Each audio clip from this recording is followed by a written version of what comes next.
वायु online classes bye Dhananjay sir में आपका स्वागत है। आज मैं आपको एग्जाम 2025-26 को लेकर 2 से 3 नंबर 2 नंबर लगभग मान के चलिए को क्लियर करने वाला हूं और ध्यान से देखिएगा जो आपको बोर्ड पर सामने दिख रहा है। तो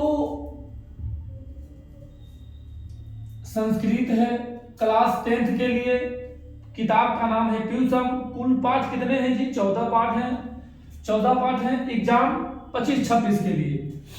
हम जो संस्कृत किताब ट्यूशन में, ये देखिए ये रहा किताब, इसमें 14 पाठ है बच्चों। यदि एक किताब पढ़ लिया जाए ना, लगभग 45 से 50 नंबर आपको क्लियर होने वाला है। 45 से 50 नंबर क्लियर होने वाला है एक किताब पढ़ लेने से। आपको मैं आप सभी के लिए ऑफलाइन जो वीडियो हो वो शूट करके दूंगा और जरूरत पड़ने पर ऑनलाइन क्लास भी मैं आकर आप लोगों के लिए दूंगा। तो पहली बार हम लोग कैमरे के सामने आ रहे हैं, ऑफलाइन तो बहुत पढ़ाए हैं।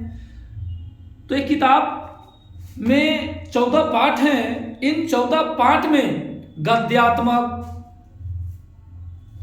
पद्यात्मक, कथात्मक, संवादात्मक, निबंधात्मक इतने जो टॉपिक है ना बच्चों, ये देखो, ये बालक, ये देखिए ध्यान से, ये पद्यात्मक है। तो पद्यात्मक में कौन कौन से पाठ आते हैं? 14 पाठों को 4 भागों में बांट दिया गया। 14 पाठ को कितने भाग में बांटा गया? 4 भाग में। 14 पाठ को कितने भाग में बांटा गया? 4 भाग में। 14 पाठ को कितने भाग में बांटा गया? 4 भाग में। देखिएगा, पद्यात्मक, कथात्मक, संवादात्मक, निबंधात्मक, यानी 4 भाग में बांट दिया। पद्यात्मक में कौन से पाठ आएंगे?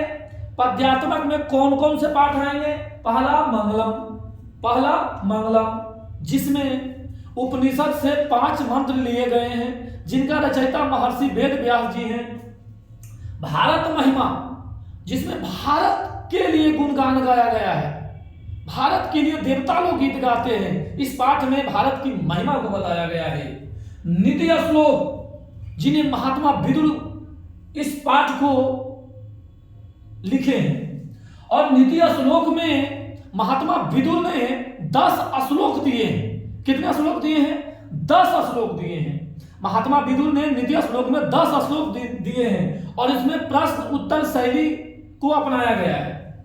मंदाकिनी वर्णन, कहना ही क्या है, चित्रकूट वर्णन के लिए मंदाकिनी वर्णन, राम सीता, जिनकी मंदाकिनी वर्णन पाठ है, जो वाल्मीकि रामायण अयोध्या कांड से लिया गया है और इसका चर्चा रघुवंश काव्य के 13वें सर्ग में भी है और रामायण के 95वें सर्ग में है।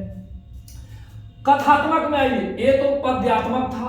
मंगलम, भारत महिमा, नीति श्लोका, मंदाकिनी वर्णनम, ये 4 हैं जो पद्यात्मक हैं। अब कथात्मक में आइए, अलस कथा, कर्मवीर कथा, व्याघ्रपति कथा। कथात्मक बहुत इजी है, क्योंकि कथात्मक में कह रहा है अंतिम में कथा लगा रहेगा। आपसे एग्जाम में पूछ देगा अलस कथा पाठ की कौन सी विद्या है, तो आप बोल दीजिएगा कथात्मक है। क्या है जी? कथात्मक अर्थात कहानी होती है। अलस कथा, कर्मवीर कथा, व्याघ्रपति कथा, कनस दानवीरता। संवेदात्मक पाठ में कनस दानवीरता है। संवेदात्मक अर्थात वार्तालाप, बातचीत। तो संवादात्मक पाठ में शास्त्रकारा में वही है जो शास्त्रों के बारे में गुरु और शिष्य के बीच में बातचीत होती रहती है।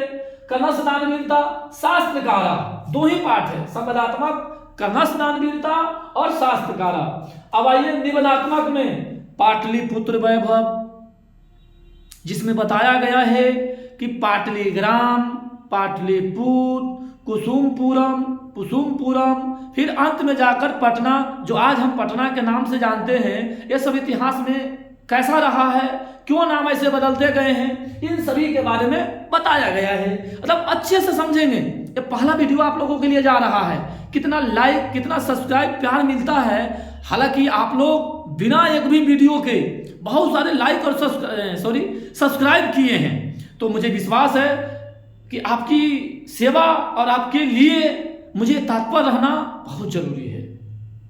संस्कृत साहित्य लेखिका भारतीय संस्कारा अर्थात भारतीय संस्कार 16 हैं। स्वामी दयानंद विश्व शांति, ये सब निबंध है। क्या है? निबंध है। निबंध में कितने चैप्टर हैं? 1 2 3 4 5।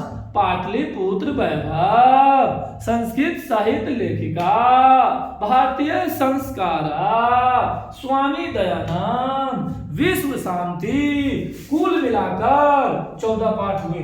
कितने पाठ हुए? 14 पाठ। कुल मिलाकर 14 पाठ हुए।